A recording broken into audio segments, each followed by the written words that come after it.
son de la vidéo. Bon, bah écoutez, donc ce soir, l'idée c'est de vous parler de cohésion d'équipe, de dynamique collective. Donc coucou à ceux qui nous suivent sur Facebook ou sur le téléphone là-bas, enfin bon bref, tous ceux qui sont dans cette salle. Qui parmi vous en fait a déjà des équipes un peu sous la main ou qui sent que la PNL qu'on travaille ici peut être intéressante de l'appliquer sur des équipes, ouais. Combien de personnes? Une, deux, trois, cinq, ok. Alors, moi, l'idée ce soir, c'est de voir justement comment l'application de la PNL qu'on voit dans ces bases, en fait, peuvent servir dans une dynamique collective. La dynamique collective, pour moi, elle commence à deux, donc ça peut être dans un couple, par exemple. Qu'est-ce qui va pouvoir s'appliquer, en fait, dans ces dynamiques? Ça peut être dans une équipe, ça peut être un club. Il y en a qui sont en club, hein, qui managent des clubs. Ouais. Toi, ouais. Ah oui, il y a notre ami aussi, il est pas là ce soir. Les associations, d'accord, les écoles. En fait, dès qu'on a un regroupement de personnes autour d'un projet, en fait, vous allez voir qu'on peut aborder ça. Donc ça rentre dans le cadre aussi des approches de l'efficacité collective. Et cette démarche de cohésion, en fait, elle est née dans les années 90. En fait, à l'époque, moi, j'intervenais beaucoup dans le monde des entreprises, dans le monde industriel, sur des projets qualité. Vous savez, la mise en place de certification ISO 9001, 9002, tout ça. Et en fait, que je me suis rendu compte très vite, c'est à la fois la complexité que c'est que d'amener des gens à accepter de respecter des procédures, en fait. Et pourquoi? Très souvent parce que soit ils n'ont pas compris à quoi elle sert, la procédure, et en tout cas, elle n'a pas de sens. Non seulement ils n'ont pas de projet à mettre derrière, mais en termes de valeur, ils ne sont pas du tout animés là-dedans. Bien au contraire, on leur demande d'appliquer des trucs sans forcément leur expliquer pourquoi. Alors après est arrivé, c'est ce qu'on appelle les groupes un peu de réflexion qualité. Alors là, c'est parti carrément en pugilat, parce que le truc, c'était de parler des problèmes. Alors je ne vous dis pas en termes de relations, les problématiques de conflit, tout ça qui apparaissait. Et donc, à ce moment-là, je me suis rendu compte, puisque j'étais moi-même en formation de PNL, puisque j'ai démarré en 90, en parallèle, donc j'ai découvert à quel point, en fait, la dimension humaine pouvait faire une énorme différence dans un groupe. Et c'est d'autant plus marquant pour moi que j'ai grandi en communauté, et que ces problématiques de gestion, de vivre ensemble, alors pas forcément dans le travail, mais dans la vie de tous les jours, c'était vraiment des problématiques importantes. Et donc du coup, dans cette dynamique de cohésion d'équipe, mon idée, ça a été de revoir comment on pouvait enrichir ce que j'avais appris dans le monde industriel, associé à cette dynamique humaine que je découvrais à l'époque dans le monde, notamment de la PNL. Alors, ce soir, pour rentrer là-dedans, il y a deux choses importantes sur lesquelles je voudrais qu'on revienne, puis après, si on a un peu de temps ensemble, on fera une mise en situation pratique, parce que je trouve que c'est vraiment sympa. La première, c'est la dynamique de changement, comprendre en fait dans ces processus d'évolution, on va voir qu'on est en fait en perpétuel équilibre ou déséquilibre sur deux axes.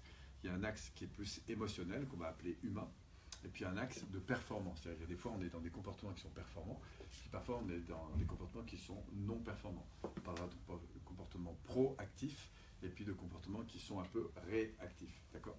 Donc, vous voyez bien, il y a le monde émotionnel, et puis il y a le monde des comportements. Donc, je vais revenir là-dessus, puisqu'on va voir à la fois les composantes qu'on retrouve quand ça marche bien, et puis ensuite les composantes qu'on a intérêt à prendre en compte pour justement, quand ça marche mal, comment redresser le tir en fait, que ce soit sur un plan, encore une fois, humain, ou que ce soit en termes de performance. C'est deux axes vraiment différents. Après, je redescendrai sur le process. Alors, quand on forme des personnes, il y a 2 à 3 séminaires par an, ou sur 5 jours, on accompagne et on forme des personnes à gérer un process d'accompagnement, à intégrer un processus d'accompagnement. C'est une grosse technique PNL, mais d'application à la dynamique collective. Donc je reviendrai sur les points clés, il y en a 5, vous allez voir. Et puis à partir de là, vous aurez sans doute des questions, des réponses. Et puis si on a un peu de temps, je vous ferai vivre un petit process, notamment autour des valeurs, de la mise au jour des valeurs. Ça va? Oui. Alors, premier point important, c'est de comprendre en fait ce qui se joue dans la dynamique de changement. Alors ce que je vais vous dire, ça marche aussi sur le plan individuel, d'accord? Et vous allez voir que c'est un concept qui permet, enfin moi il m'a énormément éclairé pour régler et résoudre des problématiques humaines, que ce soit au niveau individuel ou que ce soit au niveau collectif. Et en fait, c'est ce qui va beaucoup donner de sens à la manière dont je vais aborder un accompagnement. Et évidemment, on va retrouver des principes qu'on connaît en PNL. Le premier point, c'est l'axe vertical ici. Et sur cet axe vertical, en haut, je vais mettre être. Pourquoi être? Parce que on va parler en fait d'une des premières choses qui me semble importante, c'est le système de valeurs. D'accord? C'est-à-dire, en gros, quand les gens sont heureux dans une équipe, ben, c'est qu'ils nourrissent des valeurs importantes. Et on s'est rendu compte que l'être humain est principalement mobilisé par des systèmes de valeurs qu'il ne connaît pas forcément toujours, mais tout comportement humain, en fait, est sous-tendu par des valeurs. Voilà, c'est pas... Même se jeter par la fenêtre, qui est quand même pas terrible pour la santé, en fait, on s'aperçoit quand on va chercher au fond, eh bien que quand la personne, si on l'interroge vraiment sur le sens qu'elle donne au fait de sauter, ben en général c'est pour disparaître, pour arrêter de souffrir, et au fond satisfaire un besoin de paix, de ce que vous voulez. On ne sait pas quel mot elle va trouver, mais on va toujours trouver derrière tout comportement une intention. Même la personne qui fume excessivement, quitte à se mettre la santé en l'air, en fait la réalité c'est que c'est pas pour se mettre la santé en l'air, c'est parce que au moment où elle le fait, elle satisfait quelque chose. Donc c'est important de comprendre que tout comportement humain est géré par des valeurs. C'est tellement puissant les valeurs que vous pouvez être plus heureux en faisant la grève de la faim parce que vous défendez une cause importante que dans le meilleur restaurant de Paris. Et Dieu sait qu'il y en a des bons. D'accord ? C'est vraiment puissant de comprendre ça. Donc nous, d'ailleurs, toute la dynamique de développement personnel est basée là-dessus. Hein. C'est-à-dire, qu'est-ce qui va me rendre heureux ? Qu'est-ce qui va générer du bonheur dans ma vie ? Eh bien, c'est le fait de satisfaire des importances. Ça peut être des importances sur le plan physique, matériel, financier, relationnel, des besoins de reconnaissance, des besoins de compréhension, des besoins spirituels, des besoins de rêve, etc. Et on va voir que plus la dynamique de satisfaction est élevée, que ce soit au niveau individuel ou dans un couple, si par exemple le couple nourrit mes valeurs, si le projet dans lequel je suis nourrit mes valeurs, si l'entreprise dans laquelle je suis, la fonction nourrit mes valeurs, des valeurs importantes pour moi, pour les autres et pour le monde, et bien du coup, j'ai le curseur de bien-être qui monte en flèche. Donc ça veut dire que je vais monter ici dans un sentiment de bien-être de plus en plus élevé. D'accord ? Et pour des valeurs, je peux faire n'importe quelle connerie. Hein. Si c'est vraiment une valeur importante, je la ferai. D'accord ? À l'inverse, ben on va voir que quand ces valeurs ne sont pas nourries, on descend plus bas, ici, dans des sentiments intérieurs qu'on a vus ensemble, qui sont des sentiments de manque. Quand les valeurs ne sont pas nourries, alors qu'est-ce que vous vivez sur un plan émotionnel ? Frustration. Quoi d'autre ? Du stress, des manifestations émotionnelles qui peuvent se traduire par de la peur, de l'anxiété, du doute, de l'angoisse, par des problèmes d'agacement, de colère, de sentiments d'injustice, etc. Donc tout ça, c'est des sentiments, hein. Des sentiments de tristesse aussi, de peine, etc. Donc tous ces sentiments ici internes nous entraînent ici, et c'est ce qui va manifester le mal-être, c'est-à-dire des expressions émotionnelles différentes. Donc vous voyez, on est sur un axe d'expression émotionnelle. Soit on est vers le bas dans des sentiments négatifs, d'accord, je suis pas bien, donc je suis malheureux, quoi, voilà. Et du coup, ce qui va se traduire, c'est des sentiments de victimisation, de plainte, de choses comme ça. Soit, au contraire, ben, je remonte vers le haut, ça veut dire que je remonte vers du bien-être, et au fond, c'est le bonheur. Voilà. Et ce qui est très intéressant, c'est que je peux être dans le bonheur, même assis sur un carton, faisant la manche, sous mon pont, voilà, je peux être vraiment dans le bonheur, en fait. D'accord ? Le bonheur, c'est quoi ? C'est directement lié à la qualité du fait de satisfaire des choses importantes, et à tout cas d'être en lien de qualité avec son environnement. D'accord ? Voilà. Donc si ce lien nourrit des aspirations profondes, ben, votre niveau d'être monte. Voilà. Donc nous, c'est le premier truc sur lequel on reviendra, c'est qu'est-ce qui est important pour moi. Je fais souvent ce geste avec le pouce qui renvoie en fait à ce que j'ai besoin de nourrir. Le top pour moi. En fait, ensuite, il y a une deuxième dimension sur laquelle on travaille. D'ailleurs, au passage en termes de PNL, vous savez, c'est le rond central. Vous savez, quand je fais le fameux triangle, c'est le rond central qui renvoie à cette notion de valeur. Hein, on l'a autour de nous là, sur les dessins. La deuxième chose qu'on a ensuite mis au jour, souvenez-vous, c'est, après le top, je vous dis, qu'est-ce qui vous vient automatiquement ? Au stade où vous en êtes, il faut que ça vraiment soit bien automatique. C'est la direction. D'accord ? Votre index, là, il vous indique la direction. C'est pas pour rien qu'il arrive en deux. Je vous assure, c'est un truc de fou cette affaire. Et la direction, eh bien, c'est le but. C'est le but qu'on a ici. Vous voyez ?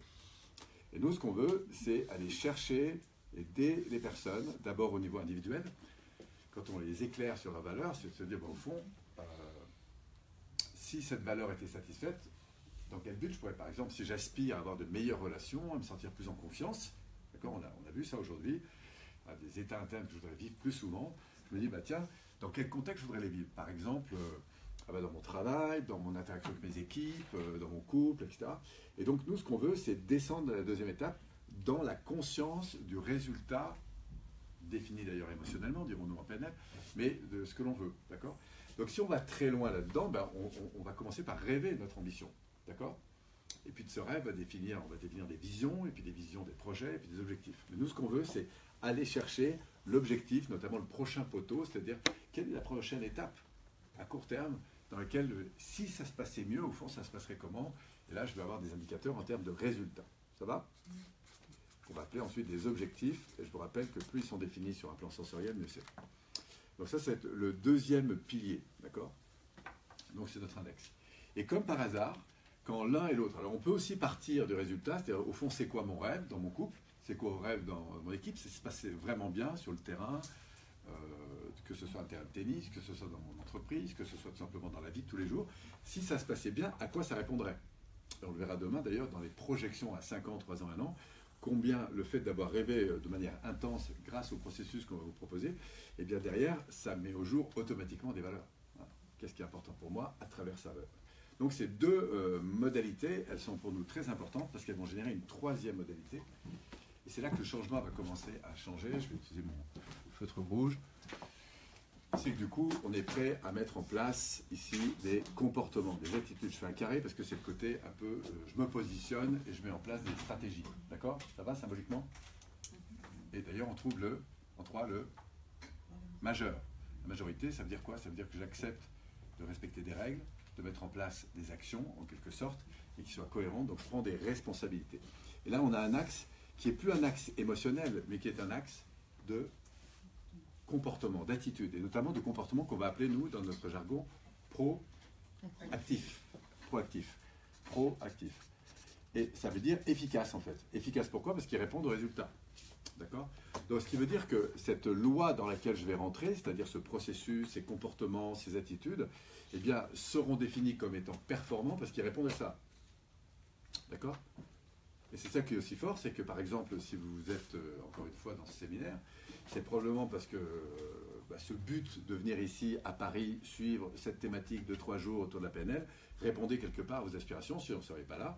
Et une fois que vous avez l'objectif, vous avez créé des conditions, c'est-à-dire vous avez bougé, vous avez mis en place des actions, il a fallu alors d'abord se positionner, définir, est-ce que j'y vais pas, quel temps je consacre, quelle somme j'y consacre. Et puis une fois que vous avez travaillé sur votre positionnement intérieur, votre loi intérieure, vous avez mis en place les actions pour le faire. D'accord? Et évidemment que je ne suis pas... voilà, c'est parce que ces deux-là se sont alignés que du coup, ça s'est mobilisé. Donc du coup, ici, on a un axe qui va beaucoup nous intéresser dans notre évolution. C'est un axe qu'on va appeler l'axe de motivation, ça roule, d'accord? Et dans tous vos projets, que ce soit dans le sport, dans la famille, dans tout ça, vous allez vous rendre compte que quand il y a cet équilibre, naturellement, vous êtes en processus de croissance et développement, d'accord? Donc la motivation humaine, c'est pas compliqué. Il ne suffit pas d'avoir des actions, il faut avoir des actions qui répondent à des objectifs et qui eux-mêmes sont en phase avec nos aspirations, d'accord? Et là, qu'est-ce qui se passe? Vous avez du plaisir. Prenez n'importe quelle activité qui vous stimule, elle vous stimule parce qu'elle répond, même si vous n'avez pas forcément conscience des valeurs. Mais si vous aimez le foot, c'est parce que ça répond à des aspirations. Si vous aimez étudier, c'est parce que ça répond à des aspirations. Donc il y a des choses que vous faites, ou des objectifs que vous poursuivez, voilà, que vous faites parce qu'ils répondent à vos aspirations. Donc ça génère du plaisir. Et ce plaisir, heureusement que vous l'avez, parce que ça vous donne envie d'aller plus loin. Donc ce plaisir, ça génère le plaisir d'aller jouer, le plaisir d'apprendre, le plaisir d'avancer vers un but, de la créativité. Et ça veut dire que l'énergie est mise dans la croissance, d'accord, des prises de responsabilité, de l'autonomie, et bien sûr, un sens de plus en plus élevé, d'accord? Alors si en plus de ça, ça répond à des aspirations non seulement pour vous, mais aussi pour votre entourage, et j'ai envie de dire plus largement pour le monde, eh bien on va voir que vos objectifs individuels, s'ils sont aussi partagés avec d'autres, ça va avoir un effet cumulatif, d'accord? Et puis du coup, une action encore plus forte, hein, au niveau individuel, collectif et même envers les autres. Et du coup, on va développer des organisations, des savoir-faire, des expertises de plus en plus pointues, parce que ça va nous permettre d'évoluer. Alors, pour maintenir ce cap, on va avoir besoin d'une chose, une quatrième chose. Vous avez l'idée? On a ça dans notre quatrième doigt.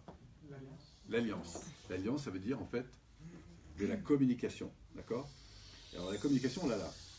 C'est-à-dire, c'est à la fois la faculté, c'est ce que va faire un coach à un moment donné, ou vous-même, parce que vous allez vous développer là-dessus, c'est d'avoir à la fois de l'écoute, c'est-à-dire la capacité de temps en temps de tirer des enseignements de ce que vous faites, c'est-à-dire débriefer. Vous êtes d'accord? Si vous voulez progresser, et vous allez progresser en permanence. C'est-à-dire qu'au début, si vous en perdez un, si vous perdez les valeurs, qu'est-ce qui va se passer? le cap va s'éteindre. Si ça ne nourrit plus vos projets, de la mission qui vous porte, vous allez passer en, nous, ce qu'on appelle un peu en démission, c'est-à-dire que ça ne vous nourrit plus. Si le cap se perd, qu'il n'y a plus d'objectif, on va voir, vous pouvez avoir les valeurs sans objectif. Vous voyez ce qui va se passer? Dans tous les sens, enfin, ça... Alors pas forcément, enfin, ça peut partir dans tous les sens, puisque j'ai plus de cap. Par contre, je suis en confort, on va le voir, ici, on va passer en mode confort. J'y viens juste après. Et puis après, j'ai aussi besoin, pour continuer à évoluer, de débriefer, c'est-à-dire de prendre du recul sur ce que je fais, que ce soit avec des experts, des formateurs, des consultants ou des gens qui m'inspirent. Mais si je veux progresser, j'ai intérêt à prendre du recul sur les choses et à continuer à progresser. D'accord? D'ailleurs, au passage, vous avez besoin de 3 types de population autour de vous. Ça, je vous le donne au passage, je n'ai pas prévu, mais notez-le, c'est vachement cool. C'est-à-dire, vous avez d'abord besoin de gens qui vous aiment. D'accord? Ça, c'est intéressant de voir dans votre entourage. Donc, si vous nous écoutez, notez ça, ça vaut le coup. Vous avez besoin de gens qui vous aiment autour de vous. Vous avez besoin de gens qui ont une bienveillance à l'égard de vous. Des gens qui vous adorent. Voilà, quels que soient les résultats que vous obtenez dans la vie. D'accord? On a besoin d'amis, on a besoin, dans un couple, de soutien, on a besoin d'enfants qui nous aiment, on a besoin de parents, on a besoin de, voilà, de personnes qui nous aiment. Ça, c'est le premier cercle dont vous avez vraiment besoin parce que ça éveille votre reconnaissance. Les gens sont à l'écoute de vous et il n'y a pas de performance, pas du tout. D'accord? Après, vous avez un deuxième type de groupe de personnes, en tout cas, qui vont vraiment vous aider à grandir. D'accord? C'est avoir autour de vous des gens qui vous aident à grandir. Ça peut être des formateurs, ça peut être des coachs, ça peut être des consultants, ça peut être des amis, mais qui vont... alors, on va voir après le mentor, mais c'est ceux qui vont vous aider à progresser, qui sont dans votre environnement et qui vont vous aider à progresser. D'accord? Par exemple, je vais voir Marie-Ange, je lui dis, écoute, voilà, j'ai un enjeu, etc. Et elle va me poser des questions parce que je sais qu'elle est coach, qu'elle est thérapeute, je ne sais pas quoi, mais elle va me poser des questions, elle va m'aider à progresser. Je peux avoir n'importe qui a une compétence particulière, mais c'est des gens qui vont m'aider à progresser, qui vont augmenter mon facteur de capitalisation en termes de savoir-faire, en termes d'avoir, ce que vous voulez. D'accord? Ça, c'est des gens qui vont être autour de vous, qui vont faire grandir. Et c'est important d'être autour de gens qui vous font grandir dans les domaines ou vers les domaines vers lesquels vous voulez aller. Ça va? Deuxième catégorie de personnes. Après, vous avez une troisième catégorie de personnes, là, le cercle se rétrécit, c'est les gens qui vous inspirent, mais au plus haut niveau, en fait. Alors, c'est quoi? On peut avoir effectivement des mentors, moi j'appelle ça aussi des éveilleurs, enfin, ça vient de la grande renommée de la PNL. Robert Dilts au passage. Donc, ce qu'on appelle des éveilleurs, c'est des gens qui vont vous connecter à votre mission spirituelle, c'est des gens qui vont vous inspirer parce que vraiment, ils vous inspirent. Voilà. Et plus vous êtes proche de ces personnes, plus du coup, ils vous font rêver, ils vous osent, ils vous permettent d'aller loin, que ce soit dans un système de valeurs, dans un système de vision ou dans un système de modèle, parce qu'ils vous inspirent sur la manière de faire, sur les modèles. D'accord? Souvent, ils sont un peu loin, mais voilà, ils vous donnent une direction. D'accord? Ça, c'est le troisième cercle qui est vraiment important. Donc, on a dit les amis, ça c'est pour le niveau inconditionnel. On a dit tous ceux qui vont vous faire grandir dans votre geste, dans votre attitude, et ceux qui vont être des sources d'inspiration pour grandir. Et les gens qui nous challengent, c'est aussi les gens qui nous font grandir, on est d'accord? Oui, exactement. Pourquoi ils te font challenger? Parce qu'ils te confrontent à des difficultés. D'accord? Et la vie, en fait, est là pour te faire grandir. Après, tu peux considérer la difficulté comme un truc à fuir ou à battre, ou au contraire à faire grandir. Donc ça concerne les gens, ça concerne les situations, ce qu'on va voir d'ailleurs maintenant. Donc ça, c'est le premier acte. Donc nous, dans Cohésion, ce qui nous intéresse, c'est de remettre en route, si je puis dire, au niveau individuel et collectif, cette dynamique. Retourner sur des valeurs communes, je vais vous montrer comment on fait ça. S'ajuster ensemble sur une vision, d'accord? Donc on va parler de mission, mais aussi de vision de la mission, c'est-à-dire pour qui l'entreprise existe. Et on va voir qu'on a besoin d'aller chercher dans l'environnement qui sont les personnes pour lesquelles nous existons collectivement. D'accord? Vous-même, si vous avez un projet, que vous êtes entrepreneur, vous pouvez vous dire, au fond, ma mission c'est quoi? Ça c'est au niveau des valeurs. Et puis après vous allez vous dire, et cette mission, je l'exerce pour qui? Alors vous allez me dire, j'ai des clients. Il n'y a pas que des clients, vous pouvez avoir quoi d'autre encore? Les employés. Les employés, exactement. Qui a une boutique ici, je veux dire une entreprise ou un groupe de personnes. D'accord? Donc vous pouvez avoir des clients, par exemple, ça c'est une première catégorie de personnes pour lesquelles vous allez satisfaire des besoins en termes de services ou de produits. Mais qui d'autre encore qui sont importants? Tu viens de le dire. Les employés. Des employés, par exemple des salariés qui vont être ici, c'est une deuxième catégorie de personnes. Ensuite, les enfants. Alors, on peut avoir des enfants, mais alors si je reste dans le cadre de l'entreprise, là pour l'instant, puis après on va écarter, j'ai des fournisseurs, par exemple, qui vont être importants. J'ai des actionnaires, etc., des fournisseurs, et puis il y a l'État quand même, hein, qui a quelques attentes à votre égard. Est-ce que vous êtes d'accord pour dire que votre équipe, votre entreprise, si elle répond à un haut niveau de satisfaction, c'est-à-dire que si elle remplit pleinement sa mission et qu'elle répond à un haut niveau de satisfaction, d'accord, elle va être de qualité. Sauf que nous, ce que l'on a besoin, c'est pas que seulement les gens partagent des valeurs, c'est qu'ils partagent une vision partagée, l'ensemble de notre encadrement, de nos cadres, sur les critères les plus importants à satisfaire ici, en priorité. Et c'est là où on va ajuster de la cohérence, en fait. Pourquoi? Parce qu'on va les amener dans une vision partagée. De quoi? Des critères qui nous feront dire qu'on est de qualité vis-à-vis d'un client, vis-à-vis d'un personnel, vis-à-vis de tout ça. Donc il va falloir les amener dans la conscience de cet environnement pour définir qui sont ces personnes. Et après, on le verra, c'est un mouvement un peu gestaltiste, c'est comme ça qu'on appelle ça, parce que c'est Fritz Perls qui est à l'origine de la Gestalt, qui a été le premier à faire ça, qui a consisté, et la PNL l'a beaucoup repris, à se mettre à la place d'eux, mais se mettre à la place d'eux émotionnellement. On l'a fait un peu dans le travail des objectifs, premier jour. Vous savez, en phase 3, je vous propose d'identifier les personnes qui vont tirer profit de votre objectif et de vous mettre à leur place. Et là, vous avez senti que quand on se connecte émotionnellement à leur place, il se passe des choses. Donc nous, on va faire la même chose, c'est-à-dire qu'on va amener l'ensemble de l'équipe, par exemple de direction, à se mettre à la place du client. Et alors qu'ils sont tous à la place du client, on le verra tout à l'heure, on va définir, s'il y avait 3 entreprises comme la nôtre, sur quels critères on définirait ça? On définirait les priorités. Vous comprenez? Donc on a des protocoles, c'est ce qu'on apprend en formation, pour amener l'ensemble des équipes, après avoir mis au jour un certain nombre de valeurs sur lesquelles on reviendra, eh bien on va les mettre au jour, les critères qui vous feront dire, voilà notre priorité. D'abord, ça donne du sens à la raison pour laquelle l'entreprise existe, et en même temps, ça donne du focus collectif, et c'est très très puissant quand vous êtes plusieurs à partager les mêmes visions, les mêmes priorités. Pourquoi c'est puissant? Parce qu'après, quand vous allez redescendre dans l'organisation, dit autrement les services de l'entreprise, qui sont représentés par des organes, hein, un organe commercial par exemple, production, recherche et développement, administratif et financier, etc. Eh bien, ces organes-là, s'ils sont managés par des personnes qui répondent à une vision partagée, du coup, ils vont mettre de la cohérence. Et très souvent, dès que cette vision est moins partagée, eh bien, l'entreprise, qu'est-ce qui se passe? Nos managers ici, dans leur comportement, privilégient l'immédiateté. C'est-à-dire que le commercial, il est là pour faire du chiffre d'affaires, et lui, sa cohérence, c'est de mobiliser les gars sur le chiffre d'affaires. Donc, en gros, ce qu'il dit en réunion, eh ben, attendez ce que le client demande. Il a raison, non? Bon. Maintenant, quand vous allez voir le directeur de prod, lui, bah, qu'est-ce qu'il dit? Bah, faut fournir des trucs pour moins de temps, moins d'énergie, moins de coûts. Et qu'est-ce qu'il dit? Bah, arrêtez de vendre ce que l'entreprise ne fabrique pas, vendez d'abord ce qu'on sait faire bien. Il a raison ou pas? Oui. Voilà. Sauf que tous les deux, ils ne sont pas d'accord là du coup. Donc nous, si on n'arrive pas à les rassembler sur des valeurs communes, hein, c'est un métier de faire ça, ça s'apprend, sur une vision partagée, eh ben, c'est compliqué de les mettre en cohérence.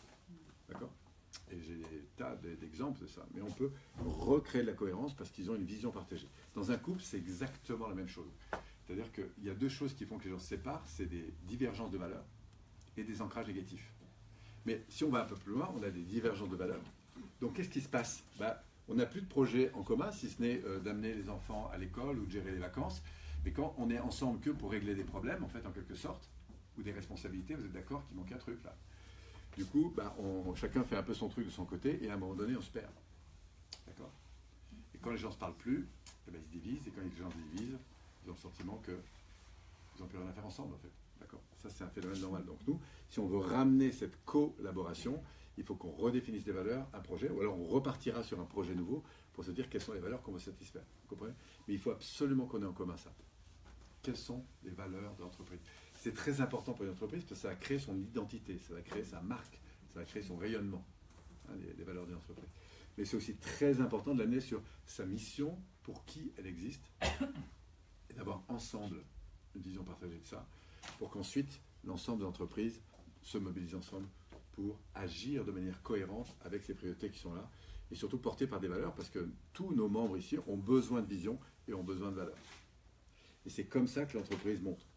Alors croire qu'elle est toujours ici, c'est évidemment illusoire. Et là, mon deuxième truc, c'est de vous montrer qu'est-ce qui va se jouer et pourquoi nous, on a besoin justement de développer une qualité de relation, que ce soit avec nous-mêmes, avec les autres, avec le monde. C'est que la relation, je vous rappelle que la relation, il n'y a pas d'évolution sans communication, la relation, elle permet de revenir soit écouter les frustrations pour aller détecter l'important, okay. Soit elle permet d'identifier les manques ici pour aller redétecter les désirs en termes de problèmes, soit écouter ici ce qui nous semble incohérent dans les comportements, passivité, fuite, suradaptation, enfin tous ces trucs, pour les remettre ici. Mais sans relation, on ne sait pas faire ça. Donc la relation, ça commence par considérer la personne, l'écouter, on verra des stratégies notamment demain puisqu'on est beaucoup sur la communication. Alors, avant d'aller un peu plus loin sur la manière de transformer, observons ce qui est observable ici. Parce que pour nous, dans les équipes, c'est très important. Et vous allez voir que ça marche aussi sur le plan individuel. Je disais donc, on est ici en satisfaction, vous êtes d'accord? Il y a une perte des objectifs. À votre avis, qu'est-ce qui se passe ici? En phase 2. Donc on va descendre ici. On va l'autre couleur. Là. Si je perds... Alors, vous voyez, je suis en famille, ça va super bien, le couple, on a satisfait nos valeurs, on est ensemble, le projet tourne, etc. La maison, on va manger chez belle-maman à peu près tous les week-ends, c'est top. Enfin, c'est top. Au bout d'un moment, comme je suis en satisfaction des valeurs, s'il n'y a plus de nouveaux projets, je continue à faire les choses, mais en fait, la réalité, c'est que je les fais avec de moins en moins de sens. Donc, ça va descendre doucement, d'accord? C'est un peu la phase d'automne, c'est-à-dire que je suis en confort, et je descends peu à peu. Vous savez, c'est le cadre qui maintenant a, maintenant qu'il est cadre, quoi, des années qu'il a réussi. Il a sa maison, c'est 2, 4, 4, c'est 5 télé, enfin bref, ça roule. D'accord? Et donc à ce moment-là, il ne va pas chercher, non, vous êtes d'accord, il ne retourne pas. Donc qu'est-ce qui se passe? Ben, il s'installe dans un certain confort. Et c'est ça qu'on va trouver ici. Et dans ce confort, c'est naturel, après avoir beaucoup donné, on atteint un palier, et on a envie un peu de se poser. Donc c'est le mode un peu vacances, voire le mode canapé popcorn. C'est-à-dire qu'on se met en passivité, ça va, ma santé elle est bonne, machin. Vous voyez, comme je vais bien, j'ai 35, 45 ans, je vais bien. Bon, avant je faisais du sport régulièrement, hein, mais bon, ça va, ma santé elle est bonne. Ou je fume, tu vois, mais bon, ça va, pour l'instant, ça va. D'ailleurs, c'est la phrase qui va revenir. Ça me alerte. Pour l'instant, ça va. Et vous pouvez avoir le mec qui tombe du 10e étage, hein, comme ça, et qui vous dit à chaque étage, pour l'instant, ça va, c'est un peu ce qui se passe ici. C'est-à-dire qu'on ne se parle plus trop avec mon conjoint, tu vois, juste qu'on a des trucs à régler, mais sinon ça va, tu vois. Je ne sais plus pourquoi je vais bosser, tu vois, mais ça va. Ça va, j'ai un salaire, ça va, hein. Vous entendez ça souvent? Ben ça va, ben, tant que ça va, c'est bien. Et ça va tellement bien d'ailleurs que je peux m'habituer peu à peu à être de moins en moins stimulé. D'accord? Et je peux même finir sous un pont en disant ça va. Bon, ça c'est pour certaines catégories un peu particulières. Mais sinon, voilà. Donc on est dans une zone de confort. Et la particularité, ce que nous disent les équipes quand ils sont là, d'accord, c'est que pour l'instant, ça va. Et pourquoi changer? D'accord? Et c'est là où on a les plus fortes résistances au changement. En fait, c'est pas qu'on a des résistances au changement, c'est qu'on a plus de satisfaction en termes de valeur à faire ce qu'on a toujours fait. Pourquoi? Parce qu'on n'a pas rallumé la personne sur un autre projet, en fait. Et pourquoi faire 10 ans? Vous n'allez pas encore nous chambouler tout ça, ça a toujours très bien marché, pourquoi? D'accord? Donc le confort, c'est super, mais pas à trop long terme quand même, parce que du coup, on s'enferme dans des habitudes, ici, et on est dans du renforcement d'habitudes. On renforce des habitudes. Jusque-là, pas de problème, mais au bout d'un moment, on se laisse aller, c'est ça le truc. On n'est plus stimulé par des valeurs, on n'a plus de projet, donc on se laisse naturellement aller. C'est ce que nous, on appelle, en termes de cycle, la phase d'automne. C'est-à-dire que l'énergie tombe, les feuilles tombent, vous voyez, voilà, on se laisse aller. Donc ça commence à petit feu. Hein. C'est on se parle moins, on fait moins en moins attention à ce qu'on mange. Ouais. Avant, on faisait un peu moins de sport qu'avant. Enfin, on se laisse aller, voilà, c'est le confort. Okay. Sauf qu'à un moment donné, qu'est-ce qui se passe là? Je passe en mode passif, hein, vous êtes d'accord? Alors même si tu entends, j'ai des alertes qui me disent tiens, ce serait peut-être bien que, tu vois, une petite frustration, mais c'est pas grave. Mais ça sur le côté. Et donc on a des comportements ici qui sont tout à fait identifiables et qui vont devenir de plus en plus marqués, qui sont plus des comportements proactifs, mais des comportements de passivité. Passivité, qu'on peut écrire en 4 mots d'ailleurs, hein. Passivite et qui ont. Alors soit je suis dans un comportement, mais la valeur est plus nourrie, donc du coup je passe un peu en mode passif, voilà. Et je vais même, donc, il y a quelques indicateurs qu'on connaît, je ne vais pas être trop précis, mais en gros c'est la fuite, après c'est la suradaptation, voilà, parce que de toute façon je ne peux pas trop faire autrement, mais bon ça va pour l'instant, tu vois, j'ai quand même un salaire, donc c'est quand même confortable. Et puis après je me suradapte de plus en plus, Puis au bout d'un moment, bah, intérieurement, vous sentez bien que vous n'êtes pas très, très nourri là, tu vois. Donc au bout d'un moment, bah, c'est un peu fatigant tout ça. Vous voyez, la manifestation de la frustration va commencer à arriver. Et plus la manifestation va arriver fort ici, plus ici, le comportement ici va aller vers le bas. C'est-à-dire qu'il va y avoir des manifestations de quoi, de réaction suite à la suradaptation, d'agitation, d'agressivité vis-à-vis de moi, des autres et du monde. Voilà. Et pour baigner tout ça, on va inhiber un peu tout le truc. Vous voyez, donc la personne développe ici des comportements de passivité, c'est-à-dire une intelligence à la destruction. C'est tellement puissant cette affaire que comme je vais mal, ici, d'accord, je ne suis plus tellement porté par la relation, par le machin, eh bien, je vais chercher des sources de stimulation ailleurs. Faut pas ? Et comme je vais chercher des sources de stimulation ailleurs, en fait, qu'est-ce qui se passe? C'est que mon système nerveux, lui, qui est un peu dans le manque, dans les vides, il va développer ce qu'on appelle des avidités. Voilà. C'est-à-dire qu'il va se dire, au fond, il va se permettre des trucs que vous ne permetteriez pas à vos enfants, en gros. Hein? Comme vous rentrez un peu fatigué, c'est l'exemple que je donnais aujourd'hui, donc on est dans l'univers de la victimisation, de la plainte, là. Là, on ne se plaignait pas, tout allait encore. Mais là, on commence à se plaindre. Vous voyez, pourquoi? Parce qu'on est passé en zone d'inconfort. Donc c'est plus facile de dire, ouais, ça va pas, tu m'énerves, pourquoi tu fais ça comme ça, c'est comme ça qu'on fait le truc. Alors là, pour le coup, vous voyez, quand je suis là, la petite crainte, là, vous savez, juste, ah, il manque du sel. Ça va vous blesser, parce que, attends, je passais l'après-midi à faire la cuisine, et toi, tu arrives, il manque du sel. Vous voyez ce que je veux dire?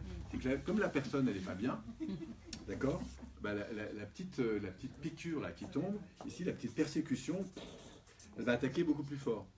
Et ça va loin. Alors, comme la personne n'est pas bien, parce qu'elle se sent persécutée par l'environnement, à la moindre occasion, quand elle rentre à la maison, qu'elle n'en peut plus, qu'elle est fatiguée, bah, vous avez compris que l'ancien système, déjà pas dans le canapé, ça ressort tout de suite. Mais ça va plus que ça. C'est que maintenant, bah, je vais chercher à me faire du bien avec des choses qui font du mal. Et comment je fais? Bah, je sors la plaque de chocolat, le truc, la vieille pizza, la sauce. Et je fais des choses, intérieurement, je m'autorise des choses. C'est ça qui est magnifique. Je m'autorise, ça c'est votre parent interne, sauveteur négatif, qui vous autorise pour vous faire du bien à court terme, des choses que vous n'accepteriez même pas que les autres fassent pour vous. Vous sentez le truc? Donc on est dans l'univers ici, non pas du plaisir, de la créativité, de la prise de responsabilité, on est dans l'univers ici de la frustration, d'accord?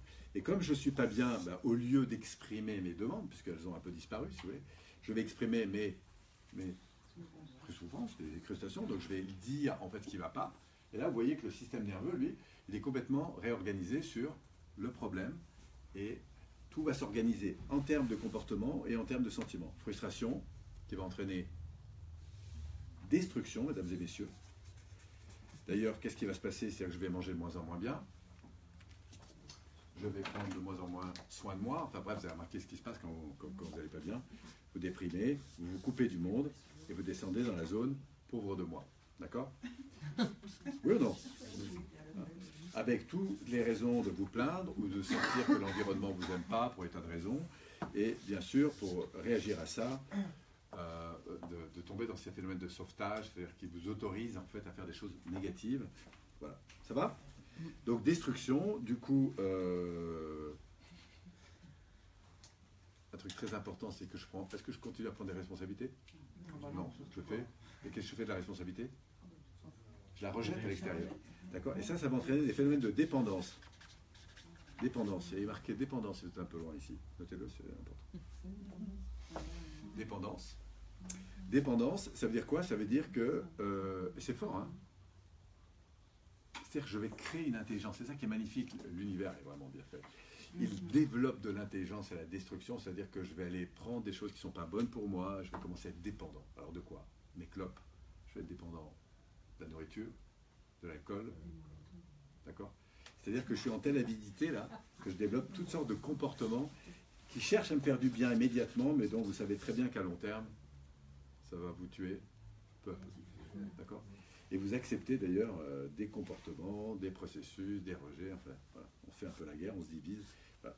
Donc, ça fait mal, ça fait mal, ça fait mal, jusqu'au moment où vous prenez, au pire, un burn-out. Tout s'éteint. Voilà. Donc, ça va commencer au niveau émotionnel, enfin, au niveau mental, dévalorisation, au niveau émotionnel. Si ça ne pète pas au niveau émotionnel, ça pètera au niveau énergétique et physique. Mais la bonne nouvelle, c'est que l'univers va vous envoyer des tomates pour vous dire Arrête. Wake up. Oh, tu vois, ça commence à chauffer là. Voilà. Bien sûr, hein, vous allez voir. Laissez-vous aller complètement, vous allez voir. L'univers va se charger de vous rappeler que ça ne va pas. Voilà, donc vous allez faire des comportements de plus en plus dévalorisants pour vous et pour les autres, et avoir des sentiments, puisque là c'est l'univers des sentiments, et là c'est l'univers des comportements, d'accord? Comportement négatif, donc critique, d'accord? Et puis ici, sentiment, d'accord? Négatif, c'est dévalorisant, hein? Dévalorisant vis-à-vis de vous, des autres, du monde, de la plainte, etc. Ça marche bien. Très puissant. Et heureusement que ça fait mal. Pourquoi? Parce que c'est là pour... Vous savez que vous connaissez l'histoire de la grenouille, hein, vous la mettez dans l'eau tiède, vous la chauffez peu à peu, elle cuit. Par contre, si vous la mettez dans l'eau très chaude, voilà. Et donc de temps en temps, le cerveau, il a besoin, lui, d'un coup de pied dans les fesses, et parfois un peu fort pour le bouger. Donc l'univers va lui envoyer des coups de pied dans les fesses, jusqu'au jour où il va dire, oula, ça commence à faire mal, il serait temps que je fasse quelque chose. Alors si vous êtes coach, vous avez un coach qui passe par là, il va dire, attends, ça va pas là? Qu'est-ce qui va pas? Qu'est-ce que va faire un coach? Il va tendre l'oreille. Et pour contribuer à faire évoluer la personne, la première chose qu'il va faire, c'est l'écouter. Il va dire super. Il va dire super. C'est génial comme ça que tu fumes comme un pompier, et que vraiment, etc. Que tu veuilles piquer les autoradios, vous souvenez de l'histoire de ce matin. Voilà, ok, c'est super, mais est-ce que tu as conscience de ce qui va continuer à se passer pour toi si tu continues à avoir ce comportement-là? Voilà. Parce qu'à un moment donné, il va se passer un truc, c'est que l'univers va répondre à ce que tu fais. Voilà. Bref, donc à un moment donné, tu te dis, là c'est bon. Donc c'est un peu la zone d'hiver, hein. On est froid, on se ferme, on se protège. Voilà. Et si entre l'été, l'automne, l'hiver, à votre avis, qu'est-ce qu'on va trouver là? Donc le printemps. Et heureusement qu'on souffre parce que du coup, ça va nous obliger à nous bouger les fesses. Je vais vous dire un truc d'ailleurs, c'est quand on a vraiment des frustrations que les gens sont prêts le plus à bouger. Alors qu'est-ce qui va se passer quand on va remonter par là? Et c'est ce qui va nous intéresser nous. Parce que alors, ces deux pôles-là nous intéressent beaucoup bien sûr en coaching, mais ce qui nous intéresse surtout, nous, c'est les zones de transaction en fait. On appelle ici des zones de changement, enfin, voilà, parce que ça va tourner comme ça. Et grâce à la profondeur, ouais, quand je descends un peu bas, à un moment donné, je me dis non, ça c'est plus possible. Et à partir de là, qu'est-ce que va faire personne? Qui va faire qu'on va passer de là à là, selon vous? Saturation. Oui, la saturation, mais qu'est-ce qu'il va faire? C'est qui va définir que je passe de là à là. C'est que je passe d'un mode réactif à un mode proactif. Alors, pour atteindre ça, souvenez-vous, la règle, pour développer un comportement proactif, qui vient donc de la responsabilité, il nous faut deux sous-jacents, qui sont... Se faire plaisir. Ressentir le plaisir. Ouais, ressentir ce qui est important, valeurs, qui va nourrir du plaisir, et redéfinir un objectif. Et c'est grâce à la communication qu'on fait ça. C'est-à-dire qu'on va écouter la personne sur la frustration qu'elle a, qu'est-ce qui se passe, et à partir de là, qu'est-ce que ça révèle d'important pour toi. Vous comprenez? Et on verra que derrière toute frustration, nous trouvons le germe d'une satisfaction plus élevée, d'un système de valeurs.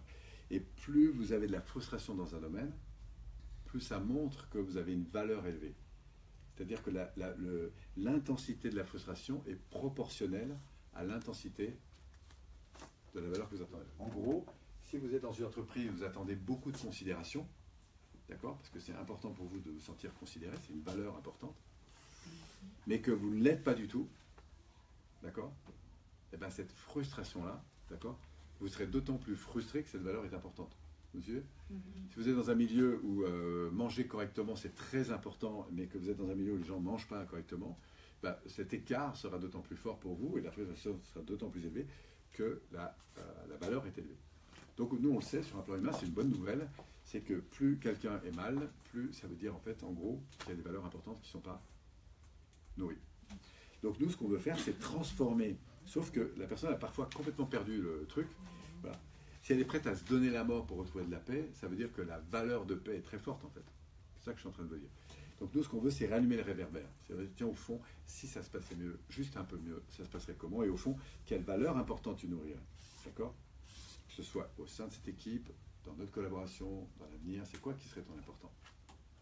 Et retrouvant du coup des valeurs nouvelles, ici, d'accord, on va y aller étape par étape, on va dire, tiens, si ça se passait mieux maintenant, cette valeur était satisfaite, comment tu verrais les choses?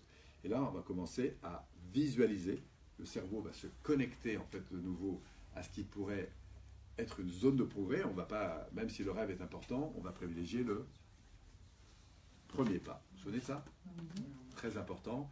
C'est-à-dire qu'on ne va pas chercher à transformer le lendemain, mais on va commencer ici à des premiers pas. C'est quoi? Et plus la personne souffre, d'ailleurs, plus on va s'apercevoir qu'elle a besoin d'accompagnement et plus elle a besoin de travailler sur les premiers pas. D'accord? Alors, c'est quoi ton premier pas si ça se passait un peu mieux? Voilà. Ça va?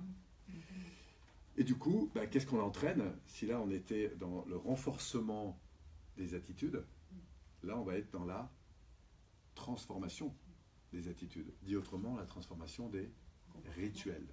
D'accord? Donc ici, on est en quête de nouvelles attitudes.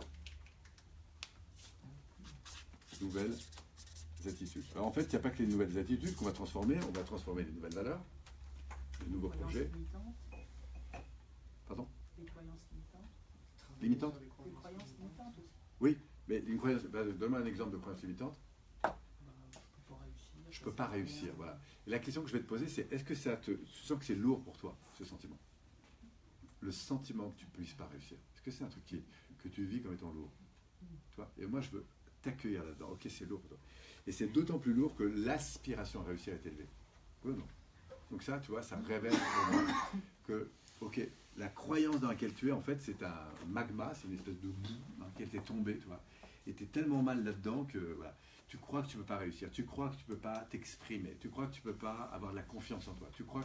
Mais en fait, ça te fait tellement souffrir, la souffrance dans laquelle tu es est proportionnelle à l'aspiration que tu as. Donc quand je vois des gens souffrir par manque de confiance, par manque de gain, je leur dis, waouh, c'est juste magnifique les enfants.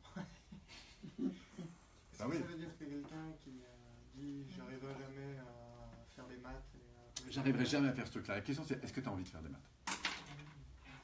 T'as envie ou pas? Ok, tu penses que tu n'y arriveras jamais, mais est-ce que tu as envie? Est-ce que c'est lourd pour toi de ne pas pouvoir faire des maths? Ou est-ce que tu dis que la musique finalement ça te fera aussi bien vivre? Parce que les maths c'est super, tu vois, pour certaines personnes, mais peut-être c'est pas ton truc. Tu comprends où est-ce que je vais? Parce que moi je veux écouter de savoir est-ce que c'est une souffrance pour toi réellement? Ou est-ce que c'est parce que tout le monde te dit qu'il faut que tu fasses des maths? Maintenant tu peux me dire j'aime pas les maths, mais j'en ai vraiment besoin parce que je veux devenir pilote dans 5 ans, il faut absolument que je... Tu vois. Alors ça c'est génial. T'aimes pas les maths parce qu'aujourd'hui ça n'a pas de sens probablement pour toi. Voyons voir un peu comment redonner du sens à tes maths. Imagine que ce soit la voie royale pour demain, vivre toi ce à quoi tu aspires, vraiment ton rêve, et si j'arrive à réassocier à court terme des comportements, c'est-à-dire que tu ailles en cours de maths, simplement parce que tu sais que derrière ça va nourrir ton rêve, il est probable que ça réallume des moteurs à l'intérieur de toi, tu vois. Donc ma première démarche, c'est toujours de vraiment écouter qu'est-ce qui se passe pour toi. Je te rappelle, on verra demain, l'écoute et la considération, c'est vraiment la voie royale de changement.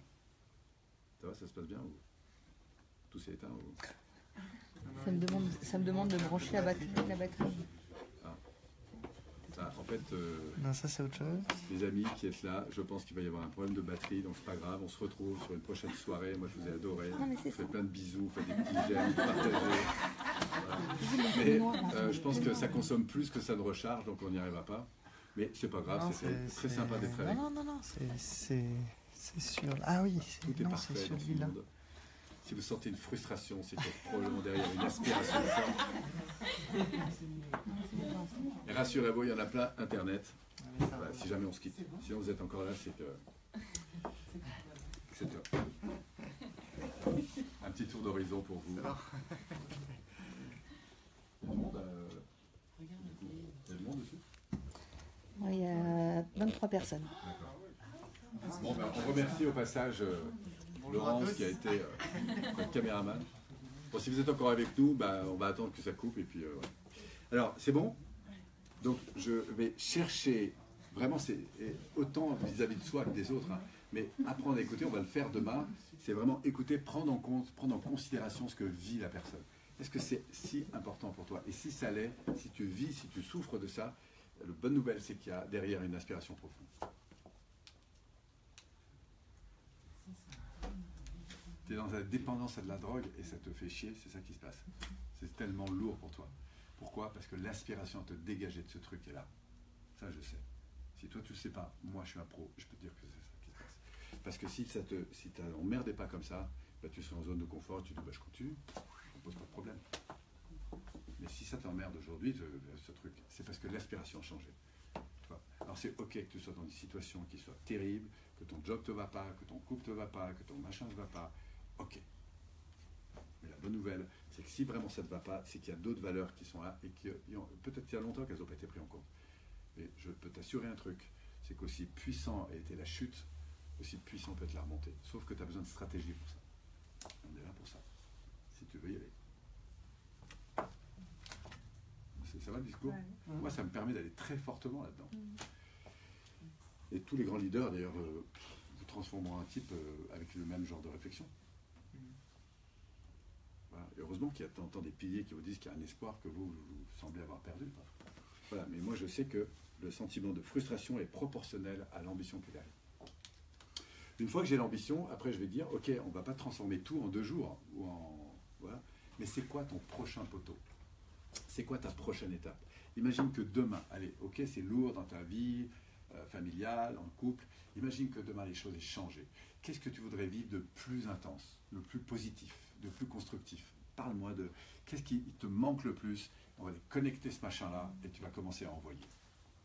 Je me souviens d'un séminaire ici où j'ai un médecin qui est un radiologue en l'occurrence. Bref, si tu me reconnais, je te salue. Voilà. Mais, et il arrive, je t'assure, hein, je le fais travailler là le premier jour sur ses objectifs. Il me dit voilà, j'ai mis des années de devenir docteur en radiologie, machin, je ne peux plus supporter ce machin. Et voilà, il est très malheureux dans sa vie parce qu'il est obligé de faire ça. Bon, il le faisait encore en intérim parce qu'il est bon. Et je lui dis donne-moi la prochaine fois que tu vas aller dans ton centre hospitalier. Et dis-moi ce que tu as le plus perdu en fait. Il me dit moi la relation humaine, le sens, etc. On est enfermé dans des processus administratifs, je ne peux même plus écouter les gens, je n'ai pas le temps de le faire. Moi, c'est plus possible, j'ai fait ce métier pour ça, en fait. Le type, il est complètement éteint, parce qu'il réalise que sa vie, il l'a construit sur un système de valeurs, et que là où il en est, ça répond absolument plus à ça. Et qu'est-ce qu'on fait avec ce garçon? Je dis, c'est quoi ta souffrance? C'est quoi que tu ressens le plus manquer? Il me dit, c'est le sens, c'est le fait d'être connecté à des gens. Si ça se passait mieux, qu'est-ce qui se sentirait différent? Ben, moi, j'ai besoin de relations, j'ai besoin de parler aux gens, j'ai besoin de leur servir. Ok, ferme les yeux, ressens ça, ressens ça, ressens ça. On le monte, évidemment, connecté à ces valeurs, c'est ce qui est fabuleux avec le cerveau, c'est qu'on peut les rechercher. Et dis-moi, comment ça se passerait de différent? Et je vois mon bonhomme qui se transforme, là, toute la salle, et 2 à 3 qui pleuraient tellement c'était touchant ce truc-là. Et, voilà. Et là, je lui dis maintenant, prends-moi cet objectif. Là, lundi prochain, pas dans 6 mois ou dans 2 ans, prends l'objectif. La prochaine fois que tu vas retourner dans ce centre hospitalier, et arrive et dis-moi ce que ça transforme quand tu rayonnes ce truc. Et là, il commence à se faire un dessin, il voit le truc, là, type à la standard, machin, il se met à la place de la personne, enfin, vous connaissez le processus. Il me dit, tu as transformé ma vie. Et qu'est-ce que je vois? Son corps qui se redresse, ses comportements qui changent, sa manière de parler qui change. Et c'est un peu comme avec toi, pendant 3 jours, les gens lui disent, tu as changé de vie, mon pote, tu as changé de personne, tu n'es plus le même. Vous comprenez? Et effectivement, il est allé, il m'a dit, bon, écoute, c'était incroyable pendant 2 jours, parce que je l'avais retrouvé après, il a fait 3 jours, puis du coup, il était revenu sur un panel power à Lyon. Et je le vois arriver, waouh, faut que je te parle. Il me dit, bon, dans les 3 premiers jours, c'était génial, puis après, les anciens schémas, alors un petit peu, je dis, tu sais, tu as juste besoin de revenir, d'aller remettre de la sauce là-dedans, et de reconditionner ça, parce que ton ancien schéma, eh bien, l'environnement qui était lourd, etc., a fini par rattraper le dessus. Mais pendant 3 jours, je te félicite, parce que c'était juste, déjà, la première journée, senti des choses différentes. Je suis sûr que tu as rayonné des choses différentes. Il dit, oui, j'en parlais avec la secrétaire. Voilà, j'ai senti que, bon, bref. Voilà. Oui, c'est ça qui est intéressant. Et c'est fou, les changements qu'on peut avoir rapidement.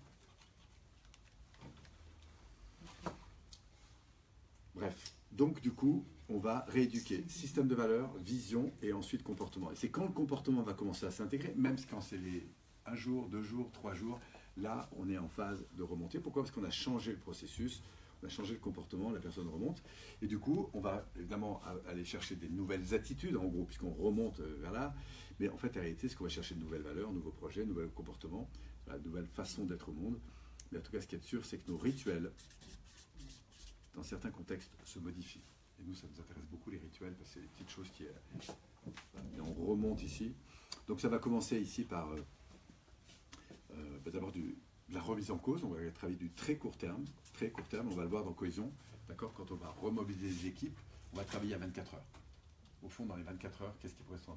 Puis après, on va leur dire, bon, maintenant, à 15 jours ou 3 semaines maximum, voilà, en fonction de là où ils en sont. Mais si on a des gens qui souffrent, c'est pas à 3 semaines qu'on travaille, c'est à 24 heures, d'accord?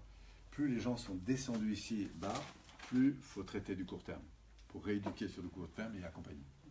Après, on va travailler sur du moyen terme, d'accord, en prenant en compte aussi un environnement qui est plus large. Et puis après, on va commencer à aller vers du plus long terme. D'accord? Et la personne reprend de la voilure. Et vous voyez, en termes de sonner les deux ronds, là, réactif, proactif, bah, c'est intéressant parce qu'ici, les gens sont dans une prise en compte, on va dire, assez large des choses, d'eux-mêmes, des autres, du monde, de la vie, etc. Hein. Ils sont assez... Mais quand ils descendent, en fait, dans cette zone, vous voyez, ce rond va se réduire ici. Ce rond, c'est quoi? C'est mon sentiment de pouvoir, en fait. Donc là, j'ai une petite zone de pouvoir, de capacité d'action, alors que je perçois une grande zone d'incapacité. Donc il y a un mode réactif qui est très élevé, en fait. Ouais. Et quand la personne commence à remonter ici, eh bien, elle s'aperçoit que du coup, les choses commencent à avancer, ça bouge, les premiers pas, et là, elle commence... Si vous lui parlez ici de la vision de l'entreprise à l'égard de l'environnement, elle s'en fout royalement. Vous voyez, la vision à 3 mois, 6 mois, 1 an, 2 ans, 5 ans, elle s'en fout. Là, ce qu'elle veut, c'est de l'urgence. Mais une fois qu'on a traité l'urgence, le court terme, dans le temps et dans l'espace, on va passer au moyen terme, dans le temps et dans l'espace. Le temps, c'est le temps, l'espace, c'est l'environnement. Et puis ensuite, elle va pouvoir remonter. Et là, on va commencer à pouvoir lui parler un peu plus d'écologie, d'équilibre, d'environnement, etc. Vous comprenez? Ça va pour ces deux dynamiques? Oui. Alors concrètement, comment on fait ça? Je termine là-dessus. Un protocole qu'on apprend sur 5 jours. La première chose, c'est de travailler sur les valeurs. Donc, qu'on soit en couple, en famille, etc., il y a 3 niveaux sur lesquels on va aller. D'accord? Vous pouvez les noter rapidement si vous voulez. C'est qu'on va travailler sur l'origine des valeurs. C'est-à-dire, en gros, qu'est-ce qui m'a amené dans le cercle en question? Alors, si je pars avec une équipe de direction, la première chose, c'est qu'on va définir le périmètre des gens qu'on accompagne. Si par exemple, c'est juste un service commercial, d'accord? Ben, c'est les gens de l'équipe commerciale, d'accord? Ça peut être même 3 personnes dans une équipe qui vont ensemble travailler, et du coup, je vais leur dire, c'est qui votre environnement, d'accord? Si on prenait l'équipe commerciale, l'environnement, ça peut être des clients, bien sûr, mais ça peut être le service marketing, par exemple, le service de production, l'équipe de direction, etc., d'accord? Voilà. Mais dans tous les cas, je veux dire, c'est qui votre environnement, d'accord? Quelle que soit la fonction, c'est qui votre environnement? Quand je fais faire des stages de management, maintenant je commence par ça. Je dis aux gars, qu'est-ce qui vous a amené à être manager? C'est quoi pour vous? Bon, on a quelques trucs autour des valeurs d'un bon manager. Et après, je leur dis, pour qui vous existez? Bah, évidemment, on a des salariés, on a une équipe de direction, on a un plus 1, plus 2, plus 3, on a je sais pas quoi, vous comprenez? Mais je vais redonner d'abord du travail, enfin de réflexion sur les valeurs, c'est le premier point. Donc on va parler des valeurs d'origine, des valeurs présentes et des valeurs futures. Je m'explique. Les valeurs d'origine, par exemple, prenons un couple, hein, c'est qu'est-ce qui m'a amené aujourd'hui à faire le choix, par exemple, de m'engager dans un couple? Pourquoi? Qu'est-ce qui m'a amené, si je suis dans une direction, je suis membre, directeur financier, qu'est-ce qui m'a amené à faire le choix d'être directeur financier? Ou d'être, je sais pas, directeur administratif? Ou d'être, je sais pas quoi? Si je suis joueur, ben, je me dis, qu'est-ce qui m'a donné envie d'investir du temps, de l'énergie, de l'argent pour là-dedans? Pourquoi je vais chercher ça? Parce que dans les décisions qui m'ont amené à faire le choix de ce métier, il y a évidemment des valeurs fortes. Donc on va partir en réflexion individuelle, on va partir ensuite en échange en sous-groupe, je vais montrer tout à l'heure comment on fait, et puis ensuite on va faire des remontées en grand groupe, et on va venir sélectionner. Et vous allez voir comment, avec un modèle d'animation simple, eh bien, vous mettez très vite d'accord, ça peut être 5 personnes, 50 personnes, 500 personnes, c'est juste des modalités de gestion. En gros, ça va prendre, première vague, ça va prendre à peu près 3 quarts d'heure, d'accord? Pour mettre ensemble des gens d'accord sur les valeurs, quelles que soient. Donc on va partir sur l'origine. Qu'est-ce qui m'a amené ici? Ça va? Fort de ça, on va avoir un deuxième niveau de réflexion, c'est depuis que nous sommes ensemble, dans mon couple, dans cette équipe, dans cette entreprise, etc., depuis que nous sommes ensemble, quelles sont les valeurs les plus importantes qui ont été satisfaites? Et là, les gens cherchent parfois.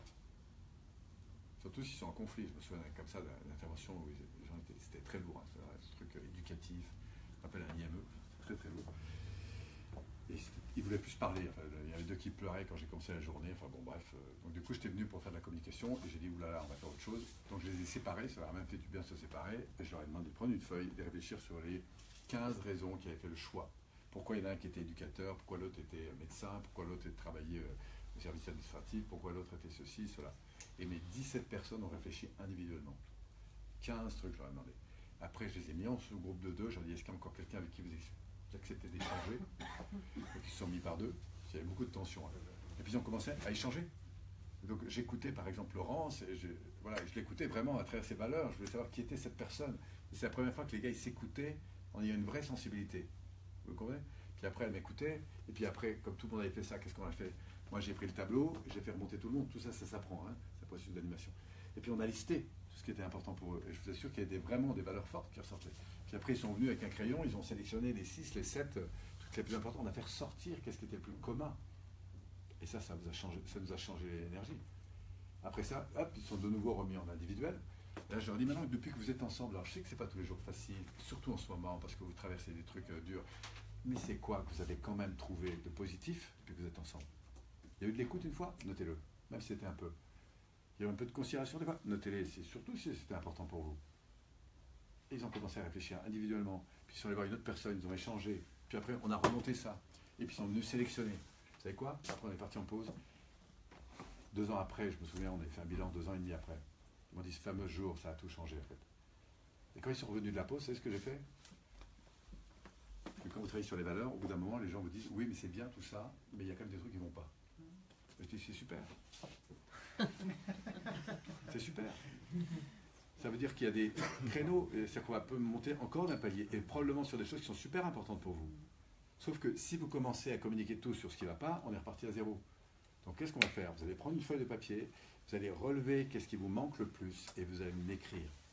Est-ce que c'est la considération qui vous manque? Écrivez-le. Est-ce que c'est le fait qu'il y ait du respect entre les personnes, de l'écoute? Notez-le. Est-ce que c'est le fait que les gens ne se parlent pas assez ici, ne se disent pas toujours les vérités? Notez-le. Parce que ça, bordel, ça vous manque. Alors notez-le. Et on va remettre le focus là-dessus, réflexion individuelle, partage en sous-groupe, remonter en grand groupe. On a listé, et là-dedans, les gars, ils sont venus signer les trucs les plus importants pour eux. C'est super puissant, ce truc-là. Vous comprenez? Et après, on a construit des règles autour de ça. Enfin, construit un projet d'abord, puis ensuite des règles. Ça va? Donc, le travail, hein, on va faire ça. J'ai eu un couple comme ça, qui est arrivé dans le même séminaire. C'était très courageux, parce qu'ils étaient en procédure de divorce, mais il faut savoir que c'est des gens qui avaient des très gros moyens. Donc, il y avait des avocats, les machins, les trucs.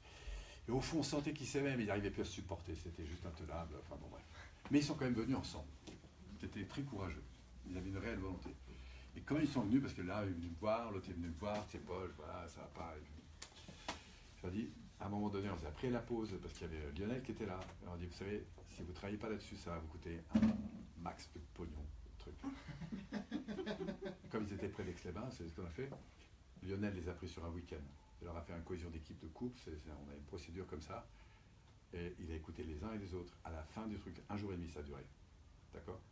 Ils sont pas remis ensemble, là, mais ils ont construit, ils ont remis au jour des valeurs, ils ont remis en vision, une vision concernant leurs enfants, les biens, les machins, etc. Ça a mis du temps.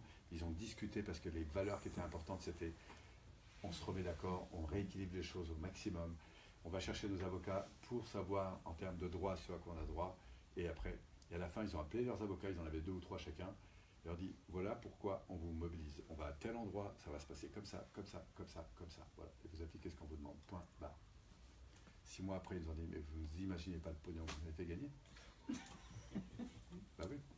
J'ai une vidéo, si vous la regardez sur Internet. C'est une nana qui est venue. Alors en plus, c'était fort parce qu'elle est venue se former et elle a fait ça pour son propre établissement. C'est des établissements de personnes qui ont un peu de difficultés. 120 salariés là.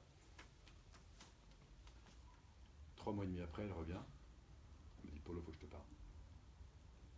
Ton truc, c'est de la bombe. Et ma fille, du coup, j'ai fait une vidéo. Elle est revenue sur un truc, elle revenait pour revoir 2-3 petits détails sur la cohésion d'équipe, parce que vous pouvez revenir autant de fois que vous voulez sur les séminaires. Donc elle revient. Elle s'appelle Sabine. Vous voyez, j'ai mis sa petite vidéo. Donc elle me parle, ça, au début c'était mal barré, puis finalement les gens sont partis dedans, c'était super. C'est la première fois que j'avais quelqu'un qui le faisait pour sa propre boutique, en fait. En général, c'est un métier, on vient, on a un rôle d'animateur, c'est beaucoup plus facile. Mais elle l'a fait directement en tant que patronne, quoi. Et à la fin, je lui dis, mais quand tu dis que ça t'a rapporté jusqu'à un moment donné, mais m'explique que ça fait beaucoup d'économies. Mais je lui dis, mais de quel... je pensais qu'elle allait dire 20, 15 000, 30 000 euros. 125 000 euros d'économiser, mesurable, identifiable, au bout de 4 à 5 mois. Elle me dit, c'est que le début. Énorme. Bah, je lui dis, ton séminaire à quelques milliers d'euros, tu l'as vite...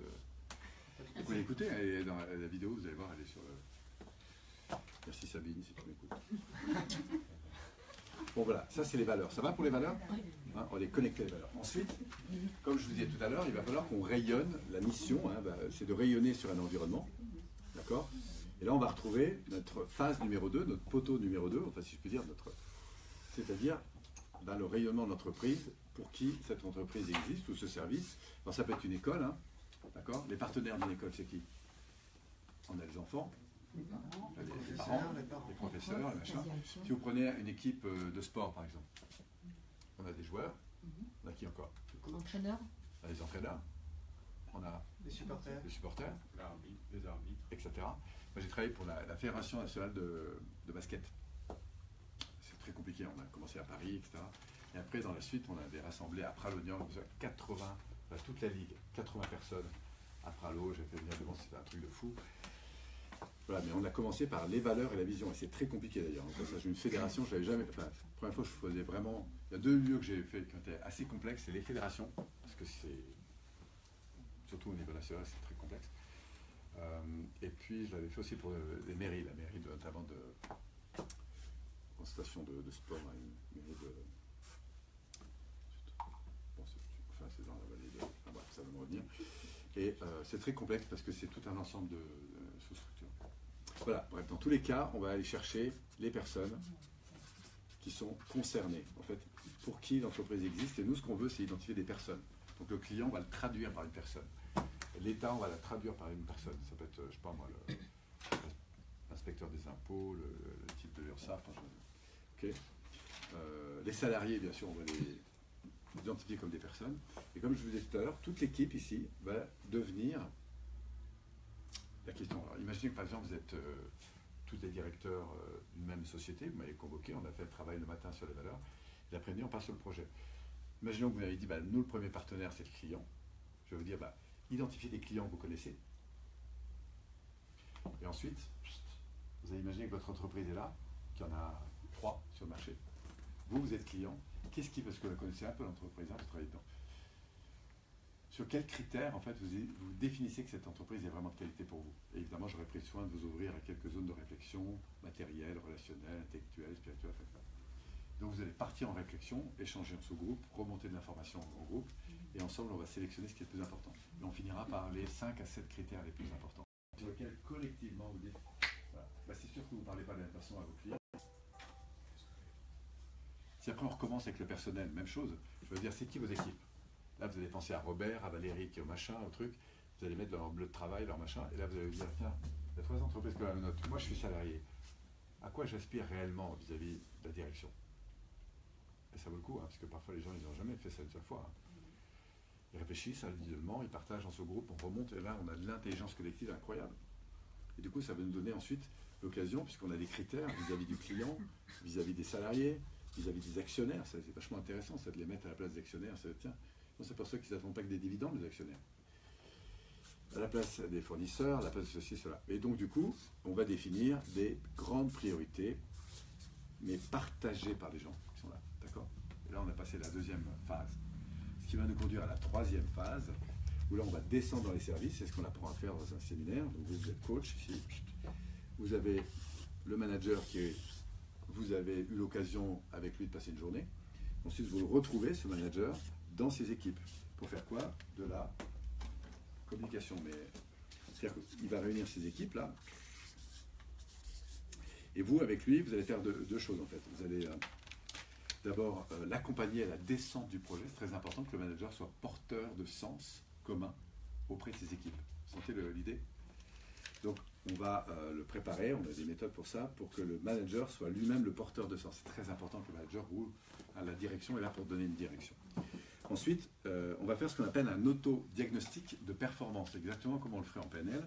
C'est-à-dire, en gros, dans le département qu'on va appeler commercial, pour commencer, voilà, ça pourrait être n'importe quoi, mais on va commencer par celui-là, eh bien, on va faire un tour de table et on va dire aux gens, si vous prenez du recul là, sur les 3-4 derniers mois, sachant que c'est ça les priorités vis-à-vis du client, d'accord, vous avez vos priorités là-bas. Vous qui êtes expert sur le terrain, qu'est-ce que vous reconnaissez qu'il y a de vraiment performant dans ce service? C'est où les points forts? Je pourrais même dire, si vous deviez aujourd'hui trouver des personnes pour faire vraiment ce boulot, dans tout ce que vous avez reconnaissez comme expertise, sur quoi vous êtes vraiment bon. Et les gars vont me lister ici les points forts. D'accord? Puis après, ils vont me dire, au bout d'un quart d'heure, enfin, 3 quarts d'heure, c'est-à-dire, oui, mais il n'y a pas que des choses qui vont bien ici, hein, il y a aussi des choses qui ne vont pas. Je dis, très bien, on va justement parler. Et là, je vais dire, maintenant, les gars, qu'est-ce qui vous semblerait important d'améliorer? Et là, je peux vous dire, ça fuse. Hein. Sachant qu'on veut gagner sur 2 plans, le confort et la performance. Et si on fait de la performance qui n'a pas de confort, la performance ne regardera pas. Si on fait du confort sans performance, ça va finir par de l'inconfort, donc c'est pas bon. Donc nous, ce qu'on veut, c'est avoir les deux. Et là, on va finir par les points d'amélioration. Vous comprenez? Et fort de ces points d'amélioration, je vais vite, hein, parce que ça prend tout ça, mais on va finir la matinée, après une petite pause, sur des phases d'engagement. Quoi, quand, comment, concrètement. Et c'est des engagements à moins de 3 semaines. Voilà, 3 semaines, maximum. En gros, hein, après, ça s'adapte en fonction des terrains, mais c'est ça. OK? Et on va faire ça dans tous les services. Et vous savez que les petits ruisseaux font vite des grandes rivières. Ça veut dire que quand ça commence à s'aligner, chacun dans son terrain, et bien, le résultat de tout ça, c'est que ça bouge. Alors parfois, on fait des accompagnements. Il y a des phases optionnelles ici, de coaching, de machin, de trucs. Voilà. Et puis, on va finir par la dernière étape. Donc, vous avez vu, on a parlé de communication et d'organisation. Communication, c'est écouter les gens sur ce qu'ils vivent. Et organisation, c'est aller chercher à transformer les fameux rituels, c'est-à-dire quels sont les trucs qu'on peut faire comme ça qui ont l'air de rien, mais qui voilà. On prendra des choses qui ne coûtent pas cher, qui agissent à court terme, etc. Et on finira par notre dernier pilier, vous vous souvenez? Donc on a vu les valeurs, on a vu le projet, on a pris en compte l'organisation en écoutant les personnes, il nous reste le dernier qui manque à grandir, l'auriculaire, la spirale. Et pour ça, il va falloir évaluer. Donc on a 4 étapes ici, dans cette phase d'évaluation, qui va déterminer notre orientation. C'est parfois là que le grand projet va réellement démarrer. L'évaluation, c'est quoi? C'est d'abord amener l'ensemble de managers qu'on retrouve ici. Ça va dans le process? Donc imaginez que je vous ai accompagné chacun dans vos services. On se retrouve 3 semaines après. Ça va? Vous êtes encore là? Et là, je vais vous dire, vous allez arriver, vous êtes préparés pour ça, pour dire, voilà ce qui a marché, dans ce qu'on avait décidé il y a 3 semaines, voilà ce qu'on a concrètement mis en place, et voilà l'impact que ça a eu, en termes de confort et de résultats. Donc en général, pour l'animateur, c'est sympa. Donc chacun dit les points forts. Ensuite, voilà ce qui avait été décidé, mais qui, pour des raisons X ou Y, n'a pas fonctionné. Et c'est très important qu'on puisse faire un tour de table là-dessus.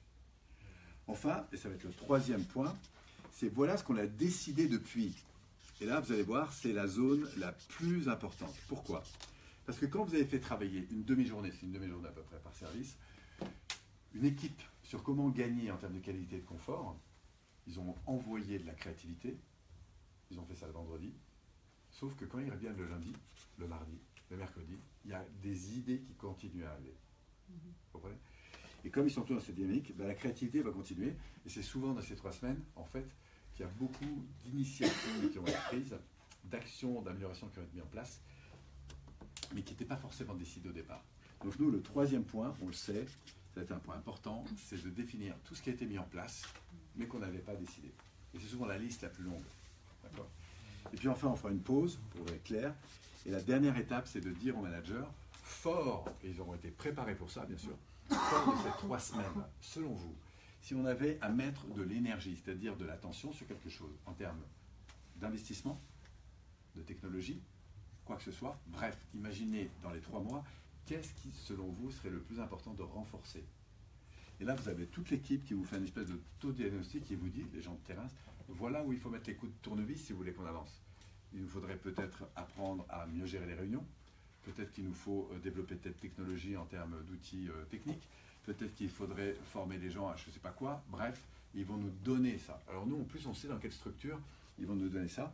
Et ça va donner lieu à, de la part du consultant, à une orientation. L'orientation, c'est qu'ensuite, on va délivrer un diagnostic sur les potentiels de développement futur. Et en gros, ils vont tourner sur quelques aspects importants. Le premier, c'est la collaboration des managers. On va créer ce qu'on appelle un cercle de développement collaboratif au niveau des managers. Développement collaboratif, c'est des dynamiques d'optimisation du temps et de la performance collective. La deuxième chose, c'est qu'on va les descendre, ici, chacun, un peu comme des joueurs sur un terrain de foot, à bien comprendre qu'est-ce qui se joue dans chacun des terrains, en fait, pour que chaque manager soit très au courant de ce qui se passe. Donc, en gros, ils vont aller devoir exposer le service d'un autre, en fait, pour qu'ils comprennent exactement ce qu'on appelle la chaîne de fabrication. Là.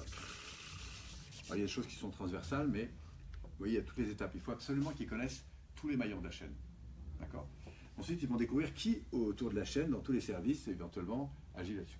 La troisième chose qu'on va faire, c'est qu'on va affiner ici les objectifs du service. Pourquoi ? Pour développer un management par objectif. Un management qui consiste à dire, en gros, alors pour définir ses priorités, qu'est-ce qu'on va faire ? On va demander aux managers, ils vont le faire ensemble. D'ailleurs, c'est très important que chaque manager sache quelles sont les priorités. Lui, il va dire, voilà ce que mon N+1, que j'imagine que mon N+1 attend de moi. Il va mettre à jour à peu près 10 à 15 critères. Ensuite, on va demander au N+1 de faire la même chose avec lui. D'accord ? Et tous ensemble, ils vont le clarifier pour tous les services. Ensemble. C'est-à-dire, toi, tu es au service commercial ou recherche et développement, je veux t'écouter sur ce que tu imagines que ton N+1 coûte. Pourquoi ? Parce que même si je suis en prod ou au service commercial, je veux savoir sur quoi tu es attendu chaque mois. D'accord ? Une fois que les critères ont été produits, là, on les met ensemble et on demande au manager, d'accord, et au N-1, de se mettre en phase. Et là, on va définir les 7 critères prioritaires. Parfois, le manager dira, bah, ce truc-là, c'est intéressant, mais en fait, j'en ai pas vraiment besoin. Par contre, ce critère-là est très important pour moi. En gros, si je passais une demi-journée dans l'entreprise, d'accord, en tant que manager, voilà les informations dont j'aurais besoin. Et si mon manager était plus là et que je le voyais qu'une fois par mois, une demi-journée, voilà sur quoi j'imagine qu'il m'attendrait. Vous comprenez ? Donc ça responsabilise chaque manager à définir les critères sur lesquels ils sont le plus attendus. Et une fois qu'ils sont ajustés sur les critères, ce qui est très intéressant, c'est que quand tout le monde se met d'accord sur les critères, vous avez compris que ça optimise la conscience des priorités. Et à partir de là, on va commencer par faire un management par objectif, enfin, notamment par objectif. Ça veut dire que en fait, le manager va dire en gros, voilà les gars sur quoi on nous attend. Vous qui êtes experts, qu'est-ce que vous imaginez qu'on pourrait faire un peu mieux demain, sachant qu'on est déjà bon aujourd'hui. Et sur quoi ? Et là, on va aller écouter les gens. C'est les gens du terrain qui vont nous dire comment faire. Donc il y a un travail de management qui va à la fois être ce qu'on appelle du management. C'est d'abord de la qualité de lien, c'est la faculté à valoriser. Et vous avez vu aujourd'hui à quel point je suis très attentif là-dessus. C'est créer des liens de qualité, c'est-à-dire la faculté à écouter les personnes sur ce qu'elles vivent, au fond sur leur niveau de valeur, frustration, satisfaction. Et la deuxième chose qu'on va faire, c'est ce qu'on appelle du management pédagogique. C'est centré sur la loi, dit autrement, sur les process. Le management pédagogique, c'est comment dire à son... Hier, tu as été au top. Demain, on veut... tu as fait 100, c'est génial.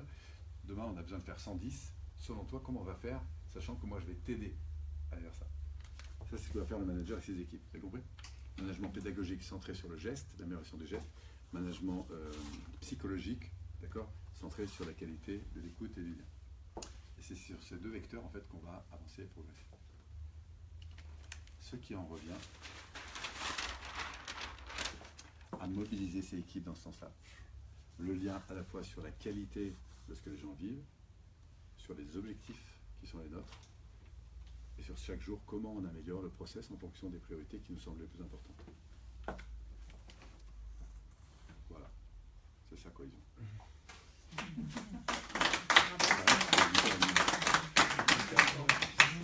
Ça a tenu, hein. Ça tient encore. Eh bien, écoutez, merci d'être encore là, si vous êtes encore là. Sinon, bonne soirée, il n'y a pas que Facebook, attention. Ça vous a plu ?